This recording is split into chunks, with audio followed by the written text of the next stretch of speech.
শুক্রবারের একটা সময় সম্পর্কে নবী সাল্লাল্লাহু আলাইহি ওয়াসাল্লাম বলেছেন যে একটা সময় আছে শুক্রবারের, এই সময়ে বান্দা কোনো দোয়া করলে আল্লাহ তাআলা ফিরিয়ে দেন না, কবুল করেন। জীবনের তরে যতবার জুমার দিন আসবে এই 5টা আমল সারা জীবন নিয়মিত আঁকড়ে ধরবেন, আমল করবেন। যারা নিয়ত করতেছেন হাত তোলেন। আল্লাহ আমাদের সবাইকে আমল করার তৌফিক দান করুন। নাম্বার 1, সবচেয়ে বেশি যেটা করতে হবে পরিমাণে, জুমার দিন জুমার রাত বৃহস্পতিবার সন্ধ্যা থেকে নিয়ে শুক্রবার সন্ধ্যার আগ পর্যন্ত পরিমাণে সবচাইতে বেশি করতে হবে যে আমলটা, সেটা হলো দুরূদ শরীফের আমল। কিসের আমল? ভাইরা, দুরূদ এমন একটা আমল, আপনি যদি শুধু দুরূদের এই আমলটাকে আঁকড়ে ধরেন, সবসময় আপনার মুখ দিয়ে দুরূদ বের হতে থাকে, পড়তে থাকেন,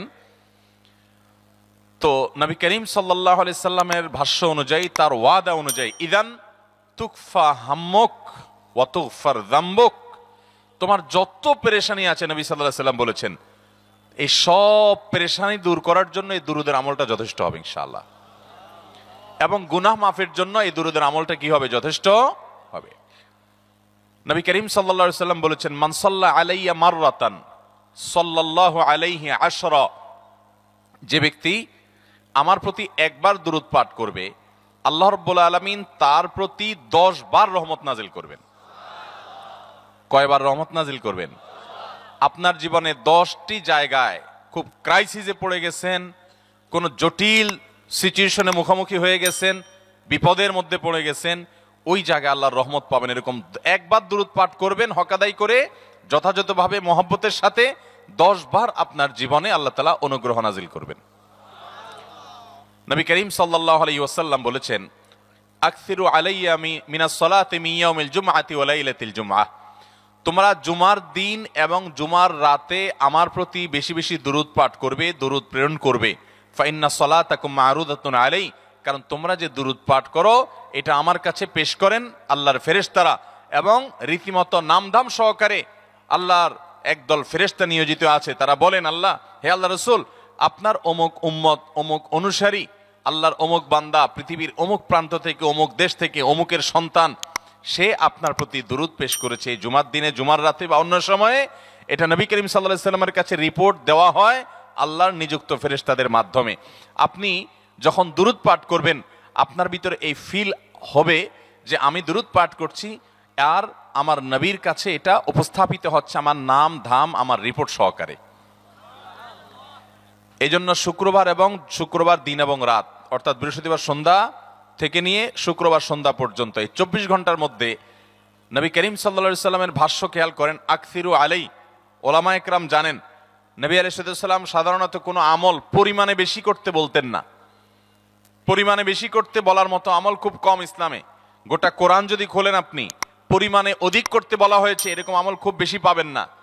তোমরা বেশি বেশি করে নামাজ পড়ো, বেশি বেশি করে রোজা রাখো, এরকম কথা কোরআন হাদিসে নাই। অবশ্যই একজন ইমানদার 5 ওয়াক্ত ফরজ নামাজের পাশাপাশি অধিক পরিমাণে নফল নামাজও পড়বেন, সেটা ভিন্ন কথা, কিন্তু কোরআনে বেশি পরিমাণে আল্লাহর জিকির করার কথা বলা হয়েছে।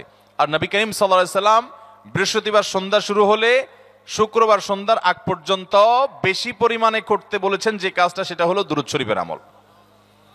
অতএব ভাইরা আমার, বৃহস্পতিবার সন্ধ্যা থেকে নিয়ে শুক্রবার সন্ধ্যা পর্যন্ত, আপনি দোকানদার মানুষ, বৃহস্পতিবারে ব্যবসা করছেন, দোকানদারি করছেন, কোনো অসুবিধা নাই, আপনার অবসর সময়গুলোতে মুখ দিয়ে দুরূদ পড়তে থাকবেন। দুরূদের মধ্যে সবচেয়ে শ্রেষ্ঠ দুরূদ হলো নামাজে যেটা পড়েন, দুরূদ ইব্রাহিম, আল্লাহুম্মা সাল্লি আলা মুহাম্মদ ওয়া আলা আলি মুহাম্মদ কামা সাল্লাইতা আলা ইব্রাহিম ওয়া আলা আলি ইব্রাহিম ইন্নাকা হামিদুম, আল্লাহুম্মা বারিক আলা মুহাম্মদ ওয়া আলা আলি মুহাম্মদ কামা বারাকতা আলা ইব্রাহিম ওয়া আলা আলি ইব্রাহিম ইন্নাকা হামিদুম। তাহলে দুরূদের এই আমলটা, এটা করার জন্য আল্লাহ তাআলা এমন সহজ করে দিয়েছেন যে ওযুর প্রয়োজন নাই। আপনার ওযু নাই, তারপর আপনি দুরূদ পাঠ করতে পারবেন। এবং আপনি এই বড় দুরূদ পড়ার মতো সময় নাই, তো আপনি একেবারে সবচেয়ে সংক্ষিপ্ত দুরূদ পড়েন সাল্লাল্লাহু আলাইহি ওয়াসাল্লাম, তাতেও দুরূদ পাঠের সওয়াব পাবেন। চেষ্টা করব তো ইনশাআল্লাহ। শুক্রবার আসবে, দুরূদ বেশি বেশি করে পাঠ করব। আপনি দোকানে কাজ করেন, আপনার দোকানে আপনার সহকর্মী আরো কাজের লোক আছে, আপনি সবাইকে স্মরণ করাবার জন্য নিজে জোরে জোরে দুরূদ শরীফ পড়বেন এবং বলবেন যে শুক্রবার শুরু হয়ে গেছে, সবাই দুরূদ শরীফের আমল করো। ভাইরা আমার, আমি আমার জীবনের কথা বলতে পারি। আমার জীবনে ওই যে হাদিসের উপরে ইয়াকিন এবং বিশ্বাস আলহামদুলিল্লাহ ছিল, আমার জীবনে আমি অনেকবার দেখেছি এরকম জটিল পরিস্থিতি হয়েছে যে দেয়ালে পিঠ থেকে গেছে, নড়ার জায়গা নাই, আর কোন আপাত দৃষ্টি থেকে এই বিপদ থেকে উদ্ধারের কোনো পথ নাই। দুরুদ, ইস্তেগফার, দোয়া ইউনুস, এই 3 আমল পাশাপাশি ইয়াজাল জালাল ওয়াল ইকরাম, এই 4টা জিনিসকে এমন ভাবে ধরছে, বিশেষ করে দুরুদ, স্পেশালি সারাক্ষণ দুরুদ। আল্লাহ রাব্বুল আলামিন এমন ভাবে সহযোগিতা করেছেন, এমন ভাবে উদ্ধার করেছেন যে কল্পনা করলে অবাক লাগে এখন যে এটা কিভাবে সম্ভব। ভাইরা আমার, এক সাহাবী নবী করিম সাল্লাল্লাহু আলাইহি ওয়াসাল্লামের কাছে এসে বলছে, ইয়া রাসূলুল্লাহ, আমি যে দোয়া করি এই দোয়ার মধ্যে আমি নিজের জন্য করব, আমার ছেলে মেয়ের জন্য করব, অনেক কিছু করব, এটা সেটা, রিজিক চাইবো, সুস্থতা চাইবো, অনেক কিছুই তো আল্লাহর কাছে চাইবো। আপনি তো আল্লাহর রাসূল, আপনার জন্য দোয়া করলে আমাদেরই লাভ, একবার দোয়া করলে আল্লাহ 10 বার রহমত নাজিল করবেন, তো আপনার জন্য আমার দোয়ার ভিতরে কত পার্সেন্ট রাখবো? সাহাবী বারবার বিভিন্ন পার্সেন্টেজ বলছিলেন যে 3 ভাগের 1 ভাগ আপনার জন্য রাখি ইয়া রাসূলুল্লাহ, অর্ধেক রাখি, আরো বেশি করে রাখি। তিনি যত বলছেন নবী করিম সাল্লাল্লাহু আলাইহি ওয়াসাল্লাম আরো বাড়ানোর জন্য তাকে উৎসাহ দিচ্ছিলেন।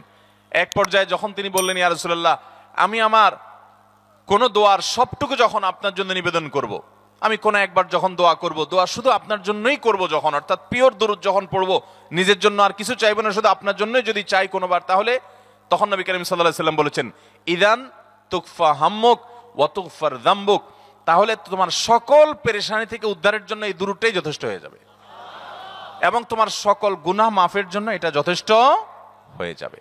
মোহতারাম হাজিরিন, দুরুদের আমলটা এত সুন্দর আমল, কিন্তু আবার তাড়াহুড়া করে পড়বেন না, সাল্লাল্লাহু আলাইহি সাল্লাম সাল্লাল্লাহু আলাইহি সাল্লাম সাল্লাল্লাহু আলাইহি সাল্লাম সাল্লাল্লাহু আলাইহি সাল্লাম সংখ্যা বাড়ানোর জন্য হুলস্থুল করে পড়লেন না, মুহাব্বতের সাথে সাল্লাল্লাহু আলাইহি ওয়াসাল্লাম সাল্লাল্লাহু আলাইহি ওয়াসাল্লাম আল্লাহুম্মা সাল্লি আলা মুহাম্মদ, অর্থ বুঝে বুঝে আল্লাহুম্মা সাল্লি আলা মুহাম্মদ মানে কি, আল্লাহ আপনি মুহাম্মদের প্রতি শান্তি বর্ষণ করুন। আরে ভাই, মুহাম্মদ সাল্লাল্লাহু আলাইহি ওয়াসাল্লামের প্রতি আল্লাহ তাআলা শান্তি এমনি বর্ষণ করবে, আপনি আমি দোয়া করলেও করবে, না করলেও। কিন্তু মাঝখান থেকে আমরা, ভাইরা আমার, কোন বড় কর্মকর্তার কাছে আপনার কোনো কাজের ঠেকা আছে, কর্মকর্তার ওই ছেলেটার আপনি দেখছেন যে খাচ্ছে না, আপনি যদি বলেন, স্যার ছেলেটা খাচ্ছে না স্যার, একটু ডাক্তার দেখান স্যার, এভাবে তো বাঁচবে না, ওর কষ্ট হচ্ছে স্যার, আপনি বললেও উনি ওনার ছেলের দিকে কেয়ার করবে, কিন্তু আপনি এটা বলার কারণে তার নৈকট্য পাবেন কি পাবেন না, তার সিম্প্যাথি পাবেন কি পাবেন না।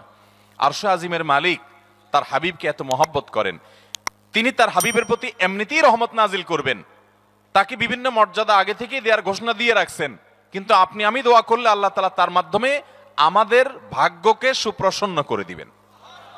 দুরুদের আমলকে জীবনের তরে আঁকড়ে ধরবেন ভাই, শুধুমাত্র জুমার দিন আর জুমার রাত না, সব সময় অধিক পরিমাণে। এরাবিয়ানদের মধ্যে আমলটা খুব বেশি আছে, তাদের দেখবেন তারা 2টা আমল, মুখে 2টা আমল, ভালো মন্দ তাদের মধ্যেও আছে, কিন্তু এই 2টা আমল তাদের মধ্যে খুব ভালো। বেশিরভাগ মানুষই দেখা যায় অবসর সময় আস্তাগফিরুল্লাহ, ইস্তিগফার করছে অথবা দুরুদের আমল করছে। আমাদের অবসর সব সময়গুলো নিয়ে গেছে মোবাইল ফোন। ভাইরা আমার, 4 বছর 5 বছর 6 বছর 7 বছর 10 বছর ধরে মোবাইল টিপতেছেন, ফেসবুক টিপতেছেন, ইউটিউব টিপতেছেন। বুকে হাত দিয়ে আমাকে জবাব দেয়া লাগবে না, নিজের বিবেককে একটু জবাব দেন। এই 10 বছর ফেসবুক, ইউটিউব, টিকটক, হোয়াটসঅ্যাপ টিপে আপনার অর্জন কি হয়েছে একটু হিসাব মিলান।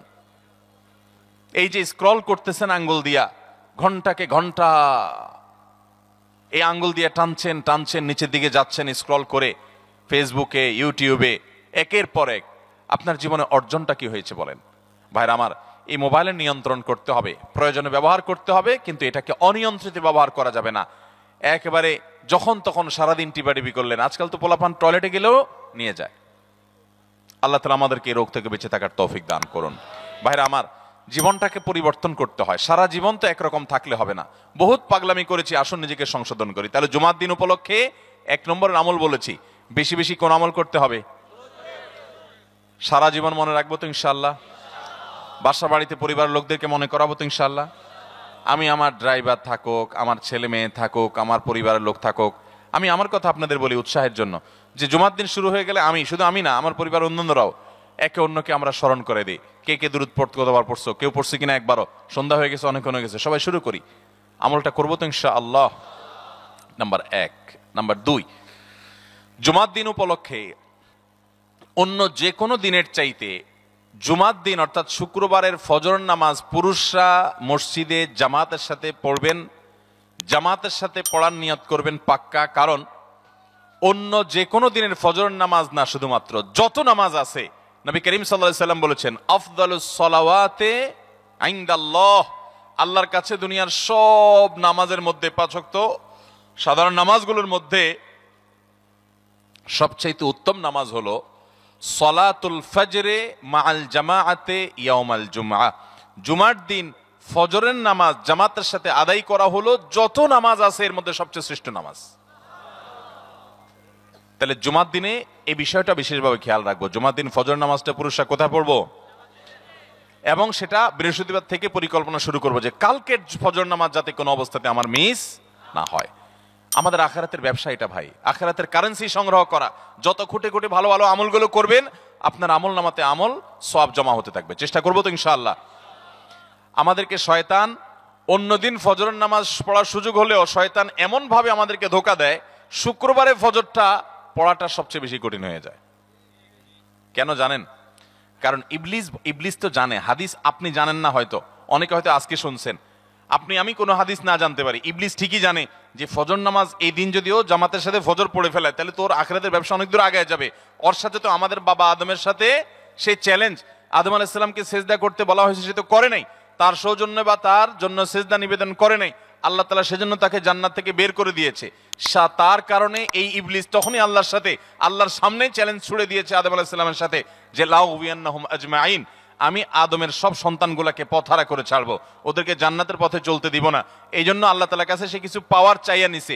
এর ভিতরে একটা হলো কিয়ামত পর্যন্ত হায়াত পাবে, আরেকটা হলো আমাদের রগের সাথে সে মিশতে পারে, রক্ত প্রবাহের সাথে মিশতে পারে, শরীরের মধ্যে প্রভাব সৃষ্টি করতে পারে, আমাদেরকে দুর্বল করতে পারে, মন্দ দিকে টানতে পারে, ভালো কাজ যেন না হয় মনে মনে কুমন্ত্রণা সৃষ্টি করতে পারে। এই পাওয়ার সে নিয়ে এসেছে। এই জন্য তার সাথে আমাদের চ্যালেঞ্জ।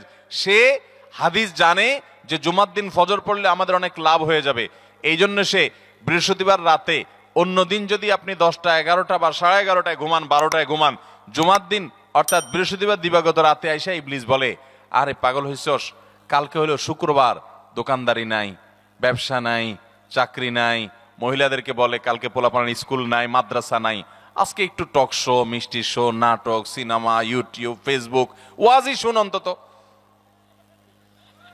শয়তান কি বলে, ঠিক আছে তো যদি এত ফিল্ম দেখতে মনে না চায়, তো যদি মুসলমান হস, নেককার হস, তো ঠিক আছে অমুক হুজুরের ওয়াজ শুন।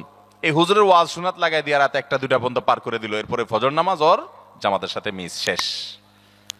ভাইরা আমার, প্রত্যেক বৃহস্পতিবার আসলে সন্ধ্যার সময় প্রতিজ্ঞা করব, সপ্তাহের অন্যদিন যদি আমার ত্রুটি বিচ্যুতি হয়ও আমি সেটাকে কারেকশন করার চেষ্টা করব, কিন্তু শুক্রবার ফজরটা পুরুষ হিসাবে আমি জামাতের সাথে পড়বই পড়বো। তার জন্য রাতে আগে আগে শোবো, ডাবল ট্রিপল অ্যালার্ম দিয়ে শোবো, অন্য নামাজি বন্ধুকে বলবো ফোন দিয়ে ডেকে দিবি, একে অন্যের সহযোগিতা করব, কিন্তু ফজরের নামাজ জুমার দিন ছাড়বো না ইনশাআল্লাহ। ঠিক আছে তো? কয়টা আমল হলো? 2টা। মনে রাখবেন তো ইনশাআল্লাহ। আগামী বছর তো আমার মাহফিল আমি আর করব না, কিন্তু আগামী বছর যে মাহফিল করবেন সে আলোচককে আমি রিকোয়েস্ট করবো ইনশাআল্লাহ, আয়োজকরা এটার সবক যেন নেয় আগামী বছর। দিতে পারবেন তো ইনশাআল্লাহ? আমল যদি করেন তাহলে সবক ঠিকই দিতে পারবেন। ওই যে ভাই সবগুলো শুনে দিছে, কারণ আমল করেন। আচ্ছা, 3 নম্বর আমল হলো সূরা কাহাফ পড়বো। কোন সূরা পড়বো? সূরা কাহাফ। যারা কোরআন পড়তে পারেন না তারা শুনবেন, আর যারা পড়তে পারেন তারা নিজে পড়বেন। সূরা কাহাফ যদি জুমার দিন কেউ পড়ে, নবী করিম সাল্লাল্লাহু আলাইহি সাল্লাম বলেছেন এই সূরাটা তার জন্য নূর হবে, নূর, আলো আল্লাহর তরফ থেকে। কিয়ামতের ময়দানে ভয়াবহ গুটগুটে অন্ধকার হবে। কিয়ামতের একটা ভয়াবহ শাস্তি হলো অন্ধকারের শাস্তি। ভাইরা আমার, অন্ধকারের শাস্তি মানে এমন ভয়াবহ অন্ধকার হবে যে দুনিয়ার অন্ধকারের সাথে কোনো তুলনাযোগ্য নয়। সেই ভয়াবহ অন্ধকারে কিছু আমল আছে যে আমলগুলো মানুষের ওই অন্ধকারের মধ্যে আলোর কাজ দিবে। এর মধ্যে একটা হলো অজুর অঙ্গগুলো যদি কেউ ভালো করে অজু করে, সুন্দর করে ডলে ডলে যেন শুকনা না থাকে, উত্তম রূপে যদি অজু করে, কেউ পানি অপচয় না করে, পানি অল্প নেয় কিন্তু ডলে বেশি, সুন্দর করে যদি কেউ অজু করে, এই অজুর অঙ্গগুলো কিয়ামতের ময়দানে উজ্জ্বল হয়ে জলজল করে জ্বলতে থাকে এবং তার জন্য আলোর কাজ দেয়। সবাই যখন অন্ধকারের আযাবের মধ্যে নিমজ্জিত থাকে, হাহুতাশ করে, তখন এই ব্যক্তির এই আমলটা তার আলো ভূমিকা আসে। আর আরেকটা হলো এই সূরা কাহাফ। অন্য অনেক উলামা ইকরাম বলেছেন এর ব্যাখ্যা হলো সূরা কাহফ যদি কেউ এক বৃহস্পতিবারে পড়ে, পরের বৃহস্পতিবার পর্যন্ত, এক শুক্রবারে যদি পড়ে, পরের শুক্রবার আগ পর্যন্ত পুরো সপ্তাহব্যাপী তার ভিতরে নূর, ঈমানের নূর, তাকওয়ার নূর, ইলমের নূর, আমলের নূর, ভালো মানুষ হওয়ার নূর তার ভিতরে আল্লাহ তাআলা সৃষ্টি করে দিবেন। এই জন্য জুমার দিন সূরা কাহফ পড়বো তো ইনশাআল্লাহ। আলহামদুলিল্লাহ ভাই, আপনাদেরকে যে আমলগুলো করছি এগুলো আমি, আমার পরিবার সদস্য, পরিচিত, সহকর্মী, আমি চেষ্টা করি সবাইকে স্মরণ করানোর এবং আমল করার চেষ্টা করি। আপনাদেরকেও বলছি ভাই, জুমার দিন যেহেতু, অতএব আজকে জুমার দিন উপলক্ষে বলে যাচ্ছি, জুমার দিনের এই 14-15টা আমলের মধ্যে সামারি করে আমি 5টা আমল করে দিচ্ছি, যে এগুলোর গুরুত্ব অনেক বেশি অন্য অনেকগুলো চাইতে, এগুলো বিশেষভাবে করব। তাহলে এর মধ্যে প্রথমটা চলে গেল দুরুদ বেশি বেশি করে পড়বো। দ্বিতীয়টা হলো জুমার দিনের ফজর নামাজ কোন অবস্থাতে জামাতের সাথে পড়া মিস করবো না, কারণ নবী সাল্লাল্লাহু আলাইহি ওয়াসাল্লাম বলেছেন সকল নামাজের মধ্যে সবচেয়ে সেরা, উত্তম, শ্রেষ্ঠ নামাজ, অর্থাৎ ওয়াক্তিয়া নামাজের মধ্যে সবচেয়ে শ্রেষ্ঠ নামাজ হলো জুমার দিনের ফজরের নামাজ জামাতের সাথে পড়া। তাহলে মহিলারা কি করবে? মহিলারা পুরুষদেরকে উঠায় উঠায় মসজিদে পাঠিয়ে দিবে এবং সহযোগিতা করবে, তাহলে তার মাধ্যমে তারাও একই সওয়াব পেয়ে যাবেন। আর 3 নম্বর আমলে বলেছিলাম সূরা কাহফ, এটা নারী পুরুষ সবাই করবে বেশি বেশি করে, ঠিক আছে তো ইনশাআল্লাহ? আমরা অনেক ভাই আছি সপ্তাহের 6 দিন আমাদের কোরআন পড়ার সুযোগ হয় না, তো অন্তত জুমার দিন সূরা কাহফটা যদি আপনি বাধ্যতামূলক করেন, আলহামদুলিল্লাহ, এটা অনেক বড় সূরা, পড়তে আপনার 20-25 মিনিট 30 মিনিট সময় পর্যন্ত লেগে যাবে। আপনি আধা ঘন্টা সময় ধরে যদি আস্তে আস্তে সুন্দর করে পড়েন, তো সপ্তাহে একবার অন্তত কোরআনের সাথে আপনি সময় দিলেন। আরেকটা সুসংবাদ শুনেন, সূরা কাহফ যদি কেউ মুখস্থ করে, তেলাওয়াত করে নিয়মিত, বিশেষ করে সূরা কাহফের প্রথম 10টা আয়াত যদি কেউ মুখস্থ করে, নবী করিম সাল্লাল্লাহু আলাইহি ওয়াসাল্লাম বলেছেন কিয়ামতের আগে দাজ্জালের যে ফিতনা আসবে, যেই ফিতনায় বহু মানুষ দাজ্জালকে আল্লাহ মনে করে বেঈমান হয়ে জাহান্নামে যাবে, এই ফিতনা থেকে পৃথিবীতে এমন কোন নবী ছিল না, এমন কোন রাসূল আসেন নাই। এই মানব ইতিহাসের প্রথম মানুষ আদম আলাইহিস সালাম থেকে নিয়ে আমাদের মুহাম্মদ সাল্লাল্লাহু আলাইহি ওয়াসাল্লাম পর্যন্ত এই লক্ষ লক্ষ যত নবী রাসূল এসেছে, সমস্ত নবী রাসূলরা একটা ব্যাপারে সাবধান করে গেছেন, দাজ্জাল আসবে, যে দাজ্জালের হাতে পাওয়ার থাকবে এত বেশি, অলৌকিকত্ব থাকবে এত বেশি, সে মরা মানুষকে জিন্দা করে ফেলবে, জিন্দা মানুষকে বলবে সে মরে যাবে, তার হাতেই সব কন্ট্রোলিং পাওয়ার থাকবে, দুনিয়ার সমস্ত রিজিক তার হাতে কক্ষিগত থাকবে, এমন পাওয়ার থাকবে তাকে দেখে মানুষ বলবে হ্যাঁ এই তো আল্লাহ, এই তো সবকিছু পারে, বেঈমান হয়ে যাবে। এই দাজ্জালের ফিতনায় তোমরা পড়বা না, বেঁচে থাকবা। বুদ্ধি দিয়া বিবেক দিয়ে মানুষ বাঁচতে পারবে না। দাজ্জালের ফিতনা থেকে বাঁচার জন্য সকল নবী রাসূলরা এই জন্য সাবধান করেছেন। আমাদের নবী সাল্লাল্লাহু আলাইহি ওয়াসাল্লাম নামাজের শেষ বৈঠকে দোয়া মাসুরের জায়গায় একটা দোয়া পড়তেন, আল্লাহুম্মা ইন্নী আউযু বিকা মিন আযাবিন নার ওয়া আযাবিল কবর ওয়া আউযু বিকা মিন ফিতনাতিল মাহইয়া ওয়াল মামাত ওয়া আউযু বিকা মিন শাররি ফিতনাতিল মাসীহিদ দাজ্জাল। আল্লাহ আপনার কাছে দাজ্জালের ফিতনা থেকে পানা চাই। 1450 বছর হয়ে গেছে, এখনো দাজ্জালের আবির্ভাব হয় নাই, হবে কিয়ামতের আগে। কখন হবে আল্লাহ ভালো জানেন, কিন্তু নবী সাল্লাল্লাহু আলাইহি ওয়াসাল্লাম বলেছেন সূরা কাহফের প্রথম 10 আয়াত যদি কেউ মুখস্থ করে, তো এই ব্যক্তিকে আল্লাহ রাব্বুল আলামিন, এবং যদি তেলাওয়াত করে, এই ব্যক্তিকে আমলের মাধ্যমে দাজ্জালের ফিতনা থেকে আল্লাহ বাঁচিয়ে রাখবেন। দাজ্জাল তো অনেক পরের কথা, কোথাকার কোন আল্লাহর প্রতি অবিশ্বাসী মুশরিক বা কাফের খেলোয়াড় একটু পায়ের ভেলকি দেখায়, লক্ষ লক্ষ কোটি কোটি মানুষ হুমড়ি খেয়ে তার ভক্ত হয়ে ইমানি চেতনা, আমলি চেতনা, তাকওয়া, তাহারাত সব খুঁয়ে বসে থাকে। আর সেখানে দাজ্জালের মতো এরকম মিরাকল, সব মিরাকল তার হাতে থাকবে। এরকম পরিস্থিতি যখন আসবে তখন মানুষ কি করবে? এখন এই যে তথ্য প্রযুক্তির উন্নতির এই সময়ে কত মুসলমানের সন্তান বেঈমান হয়ে যাচ্ছে, বিজ্ঞানীরাই তারা আল্লাহ বানায় বসে থাকতেছে, আছে না নাই? ধারণামূলক বিষয়কে তারা চূড়ান্ত বিষয় বানিয়ে বসে আছে, বেঈমান হয়ে যাচ্ছে। এবং টাকার যে কারিশমা, টাকা দিলে সব হয়ে যায়, টাকা নাই তো কিছুই হয় না। এই জন্য বেঈমান হয়ে অনেকে বলে যে টাকাই নাকি দ্বিতীয় খোদা, নাউজুবিল্লাহ। ভাইরা আমার, দুনিয়ার এই ভেলকি কি দেখছি আমরা, কিয়ামতের আগে ভেলকি আরো অনেক দেখবে আমাদের পরবর্তী প্রজন্ম, আমাদের ছেলে মেয়েরা, নাতিপুতিরা আরো অনেক ভেলকি দেখবে। এমন ভেলকি দেখবে যে তাদের আল্লাহর প্রতি ঈমান আনা, আখিরাতের প্রতি বিশ্বাস করাটা কঠিন থেকে কঠিন হয়ে যাবে। এরকম পরিস্থিতি তৈরি হবে দুনিয়াতে। তথ্য প্রযুক্তির উন্নতির নাম দিয়ে, এটার নাম দিয়ে, সেটার নাম দিয়ে মানুষের জীবনযাত্রা সহজ হবে, কিন্তু এর মাধ্যমে মানুষের ঈমান দুর্বল হওয়ার অনেক সম্ভাবনা, শঙ্কা তৈরি হবে এবং শয়তান সেগুলো সৃষ্টি করবে। এই আশঙ্কা থেকে বাঁচার জন্য সূরা কাহফটা হলো মহৌষধের মতো। অতএব জুমার দিন প্রত্যেক শুক্রবারে সূরা কাহফ পড়বো তো ইনশাআল্লাহ। মায়েরা, বোনেরা, আমরা ভাইয়েরা যারা আছি, বাবারা যারা আছি, আল্লাহর ওয়াস্তে জীবনের তরে নিয়ত করে নেন আজকের মাহফিল থেকে, জীবনে কখনো বৃহস্পতিবার সন্ধ্যা থেকে শুক্রবার সন্ধ্যার আগ পর্যন্ত আমার 1000 ব্যস্ততা থাকুক, সূরা কাহফটা পড়া ছাড়া আমি কোনো কাজ করব না ইনশাআল্লাহ। আমি আল্লাহর অনেক বান্দাকে ব্যক্তিগতভাবে জানি, আমি নিজেও এতটা গুরুত্ব দিয়ে করতে পারি না। অনেক বড় সরকারি কর্মকর্তা, অনেক বড় পদের নাম আমি বলবো না, আমাকে গরিবের পর ব্যক্তিগতভাবে আমি জানি উনি খুব সৎ মানুষ। সব মানুষ একরকম হয় না, সৎ মানুষ। উনি বললেন, ভাই মাগরিবের পরে আমার ফ্যামিলির সব বাচ্চা কাচ্চা সবাইকে আমি বলি, আমি ব্যস্ত থাকলেও বলি যে মাগরিবের পরে আগে সবাই সূরা কাফটা পড়ে ফেলো, এরপর অন্য সব আমল। আমরাও চেষ্টা করবো না ইনশাআল্লাহ। কয়টা আমল গেল? 3টা, আর 2টা আছে। 4 নম্বর আমল হলো, দুনিয়াতে যত ফজিলতপূর্ণ আমল আছে এর মধ্যে সবচেয়ে বেশি ফজিলতপূর্ণ আমল এটা। খুব সহজ আমলটা, খুব সহজ, প্রত্যেক শুক্রবার আমরা এটা করতে পারি। আমলটা হলো, নবী করিম সাল্লাল্লাহু আলাইহি ওয়াসাল্লাম বলেছেন, মান বাক্কারা ইয়াউমাল জুমআতি ওয়াবতাকার, যে ব্যক্তি জুমার দিন আগে আগে ঘুম থেকে উঠবে, ভোরে ঘুম থেকে উঠবে, ওই যে ফজর নামাজ পড়তে হবে, যে তাহাজ্জুদ পড়তে পারলে আরো ভালো, এবং মসজিদে আগে আগে যাবে, তাহলে আগে আগে ঘুম থেকে উঠবে, সবাইকে বাসার ডেকে দিবে, আগে আগে ঘুম থেকে উঠাবে। ওয়াগাসসালা ওয়াগতাসাল, ফরজ গোসল হলে ফরজ গোসল করবে, উত্তম রূপে গোসল করবে, ভালো করে গোসল করবে জুমার দিন। ওয়ামাশা ওয়ালাম ইয়ারকাব, জুমার নামাজের জন্য পায়ে হেঁটে মসজিদে যাবে, বাহনে চড়বে না। কেউ যদি মাজুর হয় সে বাহনে চড়লেও চলবে, কিন্তু সাধারণ যারা সুস্থ আছেন পায়ে হেঁটে মসজিদে যাবেন, বাহনে চড়লেন না। জুমার দিনের কথা, জুমার নামাজের কথা। ওয়াদানা মিনাল ইমামে ওয়ালাম ইয়ালগু, ইমামের কাছাকাছি গিয়ে বসবে, দূরে না, যত কাছে যেতে পারে একদম সামনের কাতার ইমামের কাছাকাছি গিয়ে বসবে, কোনো অনর্থক কথা বলবে না, দুনিয়াবি কথা বলবে না, বেহুদি কাজ করবে না। ওখানে গিয়ে যতক্ষণ সময় পাবে জিকির, আজকার, তেলাওয়াত, তাসবিহ, দোয়া, রোনাজারি, কান্নাকাটি, বই পড়া, দিনী কাজ করা, এর মধ্যে সে কাটাবে নিজেকে। এই কয়েকটা কাজ যদি করে, তাহলে কাজ কয়টা হলো? আগে আগে ঘুম থেকে উঠা, ওই যে ফজর নামাজ জামাতের সাথে পড়া ইত্যাদি, গোসল করা উত্তম রূপে, আর পায়ে হেঁটে মসজিদে যাওয়া, বাহনে না চড়া। 4 নম্বর হলো ইমামের কাছাকাছি গিয়ে বসা, কোনো অনর্থক কাজ না করা।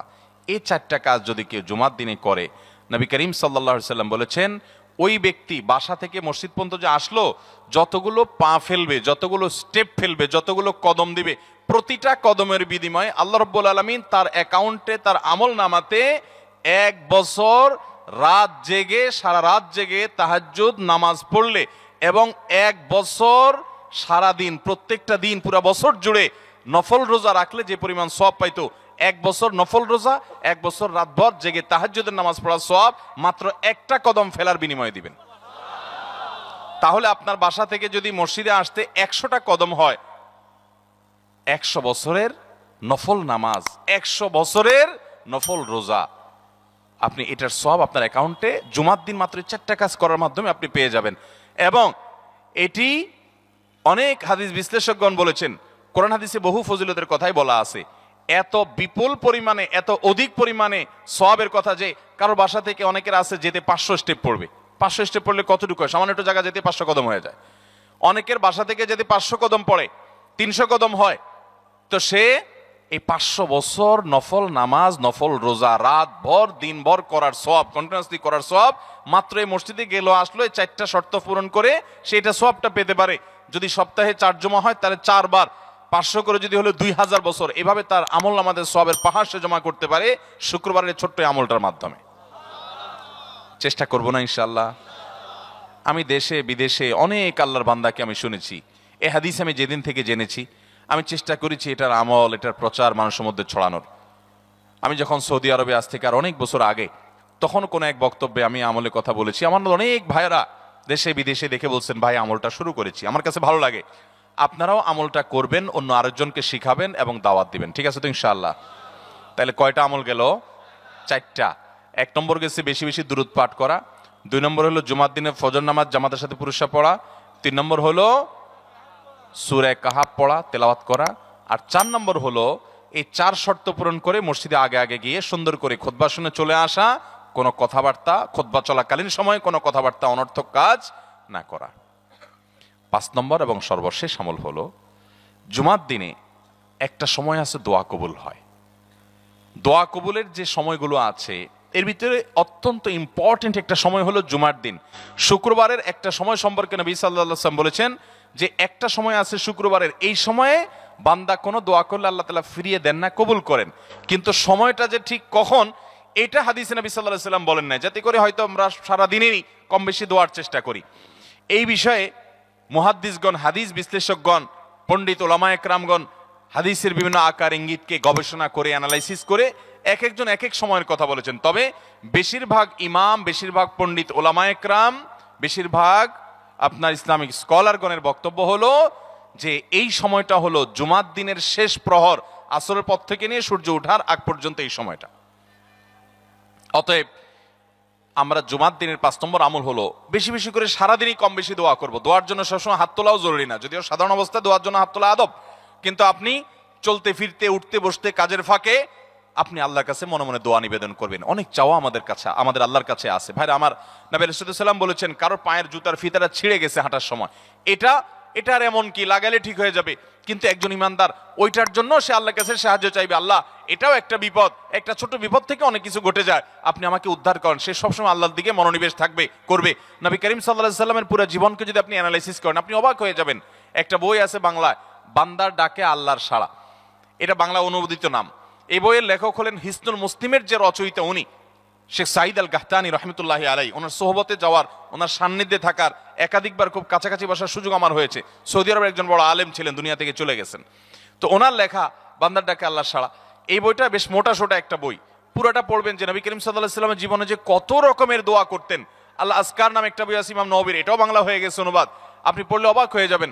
ডক্টর খন্দকার আব্দুল্লাহ জাহাঙ্গীর রাহমাতুল্লাহ রাহে বেলায়েত একটা বই আছে দোয়া এবং জিকিরের, আপনি অবাক হবেন যে কি পরিমাণ দোয়া এবং জিকির নবী সাল্লাল্লাহু আলাইহি সাল্লাম জীবনে পড়তেন।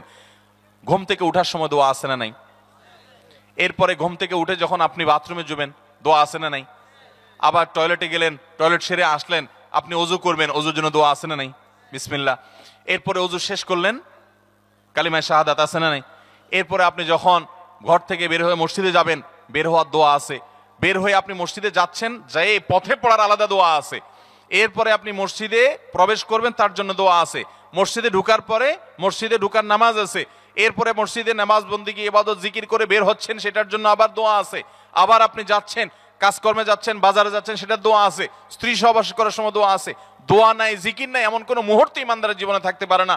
নবী করিম সাল্লাল্লাহু আলাইহি সাল্লাম এই পরিমাণ দোয়া করতেন। এই জন্য ভাইরা, দোয়া যদি সবসময় করতে কষ্ট হয় হাত তুলতে, আপনি হাত তোলা ছাড়া শুক্রবারে দোয়া করেন, দোয়াটা অনেক বেশি করা দরকার। আমাদের কত জিনিস আল্লাহর কাছে চাইতে হয়, আমরা আল্লাহর কাছে চাই না। পেটে অসুখ হয়েছে, আমরা ডাক্তারের কথা মাথায় আগে আসে। আপনি ওষুধ খান, ওষুধ খাওয়া সুন্নত, কিন্তু ইমানদার সবকিছুর আগে আল্লাহর কথা স্মরণ করবে এবং আল্লাহর কাছে বলবে, আল্লাহ আপনি সহজ করে দেন। আপনার অসুখ হয়েছে, সবকিছুর আগে নাপার কথা মনে আসে, আরে ভাই প্যারাসিটামলের কথা মনে আসে, এটা দোষের না, কিন্তু আপনার মনে আগে আসতে হবে যে নবী সাল্লাল্লাহু আলাইহি সাল্লাম দোয়া শিক্ষা দিয়েছেন। যদি কেউ ব্যথার জায়গায় হাত দেয় এবং পড়ে আউযু বিইজ্জাতিল্লাহি ওয়া কুদরাতিহি মিন শাররি মা আজিদু ওয়া হাজির, আল্লাহ রাব্বুল আলামিন তার ব্যথা দূর করে দিবেন। এক সাহাবী এই হাদিসের উপর আমল করে তৎক্ষণাৎ তার ব্যথা দূর করেছেন। শুধু ইয়াকিনের অভাব, শুধু বিশ্বাসের অভাব, ঈমানের অভাব। তাহলে আমাদের আল্লাহর দিকে মনোনিবেশ করতে হবে দোয়ার জন্য বেশি বেশি। তাহলে শুক্রবারে 5 নম্বর আমল হলো বেশি বেশি কি করবো? ইনশাআল্লাহ দোয়া, বেশি বেশি দোয়া করবেন, উঠতে বসতে চলতে ফিরতে। বিশেষভাবে সূর্য ডুবার আগের যে সময়টা শুক্রবার, অর্থাৎ দিনের শেষ সময়টা, বিশেষভাবে আল্লাহ তাআলার কাছে দোয়া করব। ঠিক আছে তো ইনশাআল্লাহ?